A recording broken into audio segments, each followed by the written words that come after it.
अस्सलाम वालेकुम पीर साहब। वालेकुम पीर साहब, आप उम्रे की अदायगी के लिए मदीना शरीफ में आए हुए हैं, तो कल का ये हरम में एक नाखुशगवार वाक़या हुआ है, इसके बारे में आपके क्या इज़हार ख्याल है, ज़रा बताएंगे मुझे? देखिए, जो हरमैन शरीफैन है ना, ये एक उम्मत की निशानी है कि इसका तकद्दुस से डिमांड करता है कि यहाँ पर जब कोई दाखिल हो तो वो शिया, सुन्नी, देवबंदी, वहाबी, अहले हदीस इसकी छाप लगाए बगैर दाखिल हो। इसी तरह जो लोग किसी भी पार्टी के साथ ताल्लुक़ रखते हैं, जब वो हरमैन शरीफैन की हदूद में दाखिल हो गए तो उनकी अपनी पार्टियाँ, ज़ाती मफादात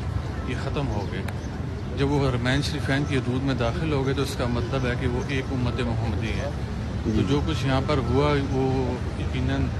उस पर जितना अफसोस किया जाए कम है, और ख़ास तौर पर ये हमारे मुल्क पाकिस्तान के लिए भी शर्मिंदगी का बायस बना कि हमारे लोगों ने यहाँ पर